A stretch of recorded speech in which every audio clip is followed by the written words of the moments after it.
దినమే నీ శుభదినం, ఆనందించి నే స్తుతించెదను. ప్రైజ్ ది లార్డ్, హల్లెలూయా. దేవత దేవునికి మహిమ కలుగును గాక. ప్రియమైన దేవత దేవుని బిడ్డలారా, ఎలా ఉన్నారు? ఈ యొక్క నూతనమైన దినమున ఉదయకాల సమయమున వాక్యం వినుటకు సిద్ధముగా ఉన్న మీ అందరికీ ప్రేమపూర్వకమైన ఆహ్వానాన్ని తెలియపరుస్తూ రండి దేవుని వాక్యాన్ని చక్కగా విందాం. ఈ దినమున దేవత దేవుడు మనతో మాట్లాడు వాక్కును శ్రద్ధగా విని మన హృదయం ముందు పదిలపరుచుకుందాం. రక్షించి పరిశుద్ధాత్మను వరముగా అనుగ్రహించాడు మన దేవత దేవుడు. దీన్ని ఎంతమంది లెక్క పెడుచు ఉన్నారు? అవును, నిజమే. రక్షణ ఎంత ప్రాముఖ్యమైనదో, రక్షణ పొందిన వెంటనే పరిశుద్ధాత్మ పొందడము కూడా అంతే ప్రాముఖ్యమైనది. మరి సర్వసాధారణముగా అనేక మంది, అది విశ్వాసులు అనబడేవారు కావచ్చు, నామకార్థంగా ఉన్న క్రైస్తవులు అని చెప్పుకునే అనేక మంది కావచ్చు, నీటి బాప్తిస్మం తీసుకుందాం, నీటి బాప్తిస్మము తీసుకోండి, మీరు కూడా నీటి బాప్తిస్మము తీసుకోండి అని అంతటితో దాన్ని ఫుల్ స్టాప్ పెట్టి, ఇక ఇంతే మన విశ్వాస ప్రయాణం, ఇంకా ఇంతే యేసుక్రీస్తుతో ప్రయాణం అని చెప్పే ప్రయత్నం చేయడము మనందరికీ తెలుసు కదా. మరి నీటి బాప్తిస్మము ఎంత ప్రాముఖ్యమైనది అన్నది వాక్యాన్ని గ్రహిస్తే మనకు తేట తెల్లమవుతుంది. అది ఎంత ప్రాముఖ్యమైనదో. రక్షణ ఒక్కనిని దేవుని రాజ్యంలోనికి చేర్చుటకు అత్యంత అవసరమైనది.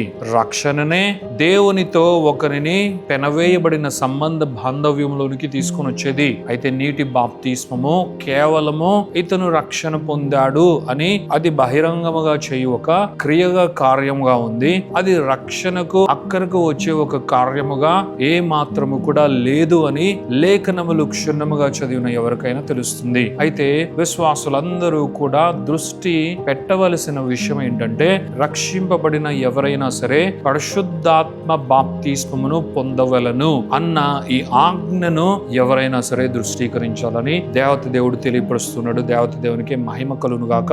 మరి రక్షణ ఎంత ప్రాముఖ్యమైనదో, వెనువెంటనే ఒకడు నీటి బాప్తిస్మమును పొంది తద్వారా పరిశుద్ధాత్మతో నింపబడి, తద్వారా పరిశుద్ధాత్మ అనుగ్రహించు శక్తితో నింపబడి, తద్వారా పరిశుద్ధాత్మ దేవుడు ఒకరిని ప్రేరేపించి ముందుకు తీసుకువెళ్లే విధముగా వాడు దేవుని కార్యాలు మొదట వాని జీవితంలో చూచి దేవుని యొక్క అత్యద్భుతమైన పరిశుద్ధాత్మ అభిషేకపు శక్తి అన్న ప్రభావము చేత తన జీవితంలో మొట్టమొదటిగా కార్యాలను గావించి, మరి అటువలనే అనేక మంది జీవితములలో కూడా ఆ పరిశుద్ధాత్మ కార్యములను వాడు చేయాలి. అది సాక్ష్యముగా నిలవాలి అని తండ్రి అయిన దేవుని యొక్క గొప్ప ప్రణాళిక అయి ఉండగా, దీనిని ఎందరూ గమనిస్తూ ఉన్నారు. చాలా తక్కువ మంది మాత్రమే దీన్ని వెంబడిస్తూ ఉన్నారు. ఇది మారాలి. క్రైస్తవ్యంలో ఇది మారాలి. సార్వత్రిక సంఘమంతా కూడా దీని వైపు ఒక్కసారి తీక్షణముగా చూచి ఆలోచించి మార్పు చెందాలి అని దేవుడు కోరుకుంటూ ఉన్నాడు. మరి దీనికి సంబంధించిన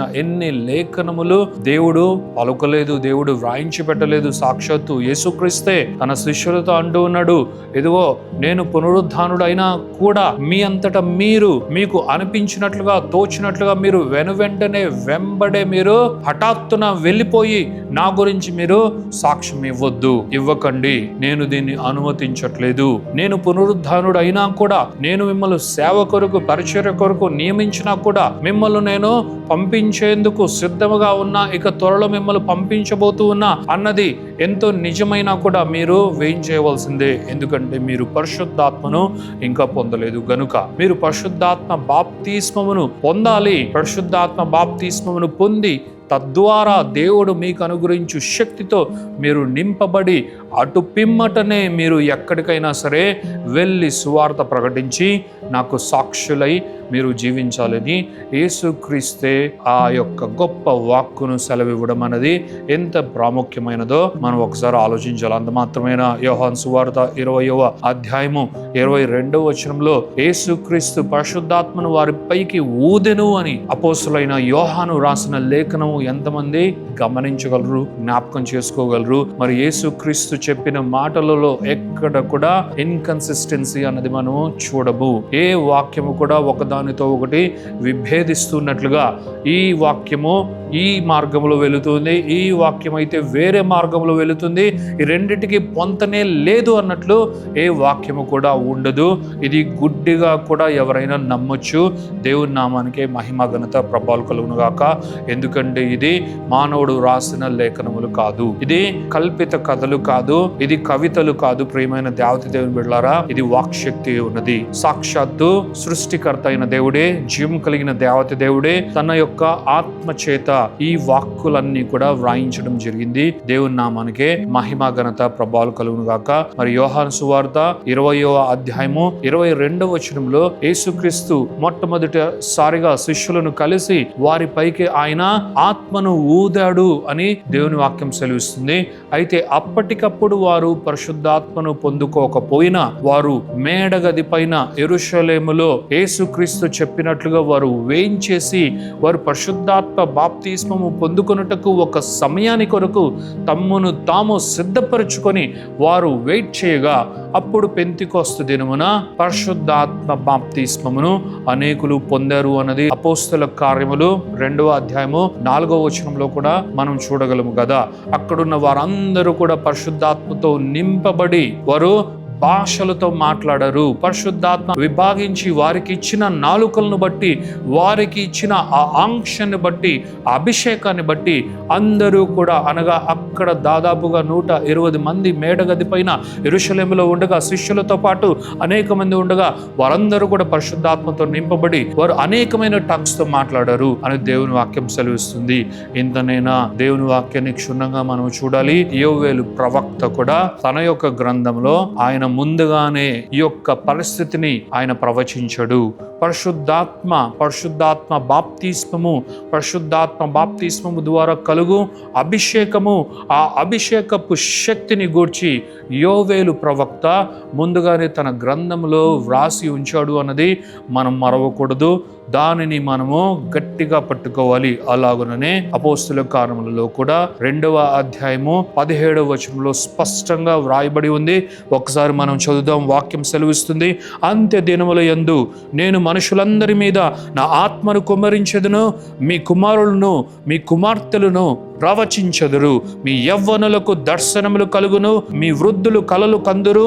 ఆ దినములలో నా దాసుల మీదను నా దాసురాండ్ర మీదను నా ఆత్మను కుమ్మరించెదను గనుక వారు ప్రవచించెదరు అని ఈ యొక్క 17-18 వచనములలో ఈ యొక్క వాక్కులు మనము విస్మరించకూడదు. పరిశుద్ధాత్మ బాప్తిస్మము ఏదైనా కూడా అది ఆషామాషిగా దేవుడు ఏర్పరిచిన ఏర్పాటు కాదు ప్రియులారా. ఇది చాలా పకడ్బందీగా దేవుడు గొప్ప ప్రణాళిక, రక్షణ, పరిశుద్ధాత్మ రెండు కూడా మిళితమై మన జీవితములో పనిచేయులాగున దేవుడు ఒక గొప్ప ప్రణాళిక రచించాడు. నీవు రక్షింపబడి ఉండొచ్చు, నీవు నిజముగానే మారు మనసు పొంది ఉండొచ్చు, నీవు నిజముగానే తిరిగి జన్మించి ఉండొచ్చు, నీవు నిజముగానే లేఖనములను నమ్ముచు ఉండొచ్చు. కానీ ఇది సరిపోదు.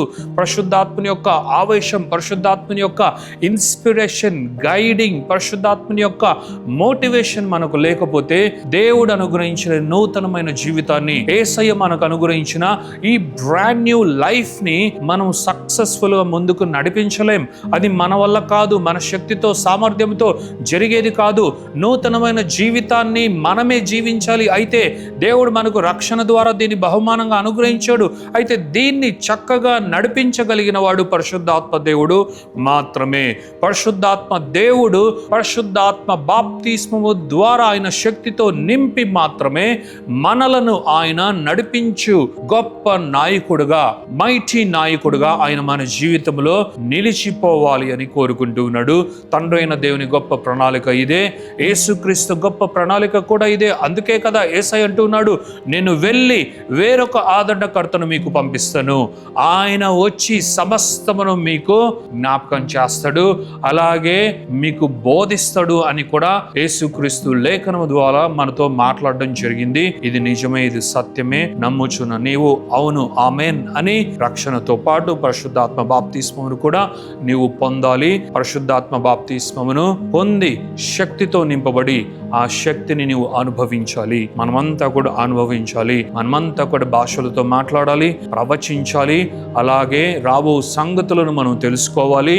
అసామాన్యమైన దేవత దేవుని యొక్క శక్తి ఎలా ఉంటుందో రుచి చూచి తద్వారా అనేకమైన గొప్ప కార్యములు లోపల మాత్రమే కాదు బయట కూడా మనము కనుపరచాలి. దేవత దేవునికే మహిమ ఘనత ప్రభావాలు కలుగునుగాక. మరి మనము ప్రకటించు వాక్కు వెంబడి సూచక క్రియలు జరగాలి అంటే ఇది కావాల్సిందే, ఇది జరగాల్సిందే. ఇది మన జీవితంలో ఖచ్చితమైనది, ఇది అత్యవసరమైనది అని దేవత దేవుడు ఈ సందర్భంగా తెలియపరుస్తున్నాడు. మరి మీరందరూ కూడా ఈ వాక్కు చేత, ఈ గొప్ప దేవుని ప్రణాళిక ఏర్పాటు చేత నింపబడి ఆశీర్వదింపబడదుగాక. ప్రార్థించుకుందాం. Thank you father, thank you Jesus, thank you Holy Spirit God. దేవా మీకు వందనాలు, యేసయ్య మీకు వందనాలు, పరిశుద్ధాత్మ దేవా మీకు మహిమ ఘనత ప్రభావాలు చెల్లిస్తున్నాం. ఈ గొప్ప ప్రణాళిక ఇదిగో తండ్రి, ఈ ఏర్పాటు వీటన్నిటిని బట్టి తండ్రి యేసయ్య మీకు కృతజ్ఞతాస్తుతులు చెల్లిస్తున్నాం. రక్షణను మాత్రమే అనుగ్రహించి ఒంటరిగా నాయన మీరు విశ్వాసిని చేయి విడవలేదు. నాయన మీ పిల్లలైన వారిని చేయి విడవలేదు. పరిశుద్ధాత్మ గొప్ప ప్రణాళిక, పరిశుద్ధాత్మ ఇదిగో నాయన, ఇదిగో తండ్రి నాయన గాడ్ నాయన, ఇదిగో తండ్రి హెడ్లో నాయన, ఇదిగో తండ్రి అబ్సల్యూట్ పర్సన్ అండ్ పర్సనాలిటీ అయినా కూడా పరిశుద్ధాత్మ దేవుని బాప్తిస్మం అంటూ ఒక ప్రణాళికను, ఒక ఏర్పాటును మీరు పెట్టడం జరిగింది. మరి పరిశుద్ధాత్మ బాప్తిస్మము ఏ బాప్తిస్మము కన్నా మించిన బాప్తిస్మము మిగిలినవి లేకపోయినా ఈ బాప్తిస్మము మాత్రము పరిశుద్ధాత్మలో పొందు బాప్తిస్మము, పరిశుద్ధాత్మ చే పొందు బాప్తిస్మము అత్యవసరమైనది. ప్రతి ఒక్కరికి ఇది అవసరమైనది అని నాయన మీరు బోధించినందుకు మీకు కృతజ్ఞతాస్తుతులు చెల్లిస్తూ మీ చేతికి ప్రతి ఒక్కరిని అప్పచెప్తూ మీ బిళ్ళందరూ కూడా పరిశుద్ధాత్మచే నాయన ఆ శక్తితో అడిగి విశ్వసించి పొందెదరగాక దేవాని పలుకుచు బ్లెస్ చేస్తూ నాయన యోవేలు రాసిన ఈ యొక్క ప్రవచనాత్మకమైన ఇదిగో తండ్రి వాగ్దానము కావచ్చు, అలాగే ఇదిగో తండ్రి నాయన అపోస్తుల కార్యములలో 2వ అధ్యాయము 17-18లో నాయన మీరు చూపించిన ఈ లేఖనములు ఇవన్నీ కూడా మీ యొక్క నాయన ప్రణాళిక, ఇది మీ వాగ్దానము నాయన. ఇదిగో తండ్రి, ఇదిగో నాయన అడుగు ప్రతి ఒక్కరికి దీన్ని దయచేవాడుగా ఉన్నారు నాయన. పరిశుద్ధాత్మ లేనివారు ఎవరు అడిగినా సరే, విశ్వసించినా సరే, అత్యాశక్తితో అడిగిన వెంటనే వారు పొందుకొనెదరు. ప్రతి ఒక్కరు విశ్వసించి పొందుకొనెదరు అని నాయన మీరు సెలవిస్తున్న మీ యొక్క కృపను బట్టి మహిమ ఘనత ప్రభావాలు చెల్లిస్తూ మీ చేతులకు ప్రతి ఒక్కరిని అప్పచెప్తూ ఈ యొక్క ప్రార్థన, స్తుతి, ఆరాధన యేసు పరిశుద్ధమైన నామములో అడిగి వేడుకొనుచున్నాము తండ్రి. Amen, amen, amen.